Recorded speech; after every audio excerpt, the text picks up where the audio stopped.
বর্ষা মৌসুমে বৃষ্টি ও উজান থেকে নেমে আসা পাহাড়ি ঢলের কারণে প্রতি বছরই ফেনীতে দেখা দেয় বন্যা।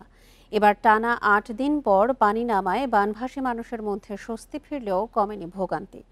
জেলা প্রশাসন জানিয়েছে, এবারের বন্যায় ১৪৬ কোটি ৪৩ লাখ টাকার ক্ষতি হয়েছে। স্থানীয়দের অভিযোগ, টেকসই বাঁধ নির্মাণ না হওয়ায় বারবার ভোগান্তিতে পড়তে হচ্ছে তাদের। ফুলগাজী, পরশুরাম ও ছাগলনাইয়া দিয়ে বইছে মুহুরী, কহুয়া ও সিলোনিয়া নদী। বন্যা নিয়ন্ত্রণে নদী তীরবর্তী এলাকায় ২০০৪ সালে বাঁধ নির্মাণ শুরু হয়, শেষ হয় ২০১১ সালে। ১২২ কিলোমিটার মাটির বাঁধ তৈরিতে ব্যয় হয় ১৩৭ কোটি টাকা। কিন্তু অবকাঠামো দুর্বল হওয়ায় বাঁধের বিভিন্ন স্থানে দেখা দেয় ভাঙন। বন্যার পানি ঢুকে তলিয়ে যাচ্ছে বসতবাড়ি, ফসলি জমি, ভেসে যায় মাছের ঘের। বাঁধ নির্মাণ কাজে ঠিকাদার ও পানি উন্নয়ন বোর্ডের কিছু কর্মকর্তার বিরুদ্ধে অনিয়মের অভিযোগও করেছেন স্থানীয়রা।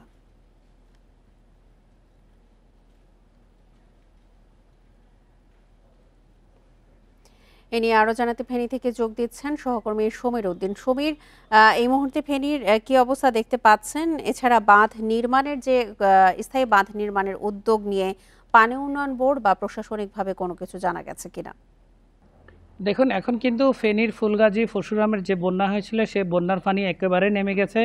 এখন শুধু ক্ষতচিহ্ন দেখা যাচ্ছে। প্রত্যেকটা রাস্তাঘাট নষ্ট হয়ে গেছে, পোল কাটবার নষ্ট হয়ে গেছে, বেড়িবাঁধের যে জায়গাগুলোতে ভাঙা, এক একটা ভাঙা অনেক বড়, সেটি দেখা যাচ্ছে। পানি উন্নয়ন বোর্ড বলছে যে এই বাঁধের দুই পাশে বেড়িবাঁধ নির্মাণের জন্য একটি মেগা প্রকল্প, ৭,৩৪১ কোটি টাকার একটি মেগা প্রকল্প, সেটি মন্ত্রণালয়ে প্রেরণ করেছে। খুব শীঘ্রই এটি পাশ হয়ে গেলেই তারা কাজ শুরু করবে।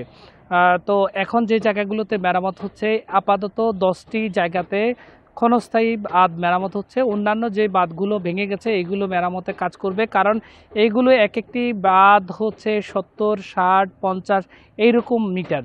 কারণ এবার এই বন্যার নদীর দুই পারে প্রায় ৪১টি জায়গায় ভেঙেছে। এখানে প্রায় ১৩৭টি গ্রাম নদী পানির তলে নিবে ছিল, প্রায় ১.৫ লাখ মানুষ পানির নিচে ছিল। তো এখনও মানুষ আশ্রয়ন কেন্দ্রে কেউ নাই, সবাই চলে গেছে। এখন মানুষ তাদের বাড়ি ঘরে ফিরেছে, কিন্তু সেখানে যে বসবাস করবে সেই অবস্থা তাদের নাই, দুঃসহ অবস্থা। আমরা আজকেও গিয়েছিলাম, গতকালও গিয়েছিলাম যে পরশুরামের ধনিকুণ্ডা এলাকা, অলকা এলাকায়। সেখানে প্রত্যেকটা বাড়ি সেখানে একদম বানের স্রোতে কিন্তু তুলে নিয়ে গেছে, অনেক দূরে নিয়ে ফেলছে বানের স্রোতে। এখন ওখানে নিম্নআয়ের কিছু মানুষ আছে, তারা বলছে তাদের সামনের দিনগুলো কিভাবে যাবে তারা সেই দুশ্চিন্তা আছে, কারণ তারা লাখ টাকা খরচ করে তাদের যে স্বপ্নের ঘর বুনেছিল সেই ঘরটি একেবারে ধসে গেছে। এখন তাদের যে ঘরের আসবাবপত্র সেটি নষ্ট হয়ে গেছে, রান্নাবান্না করার অবস্থাও কিন্তু নেগেছে। সোজা কথা হচ্ছে, বন্যায় প্রচুর পরিমাণে ক্ষত হয়েছে, ক্ষত চিহ্ন আর ক্ষত চিহ্ন। আপনাকে বলে রাখি, এবার প্রায় ৩০০ কিলোমিটার রাস্তায় ১২৬টি সড়ক নষ্ট হয়ে গেছে। মৎস্য খাতে ৮ কোটি টাকার ক্ষতি হয়েছে এবং পানি সম্পদের ক্ষেত্রে প্রায় ৬৫ লাখ টাকার ক্ষতি হয়েছে।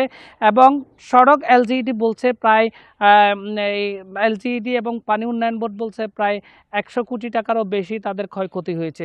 সব ক্ষয়ক্ষতি পুষিয়ে আসতে তাদের সময় লাগবে।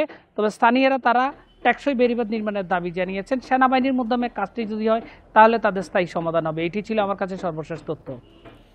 ফেনী থেকে বন্যা পরবর্তী ক্ষয়ক্ষতির সবশেষ তথ্য নিয়ে জানাচ্ছিলেন আমাদের সহকর্মী।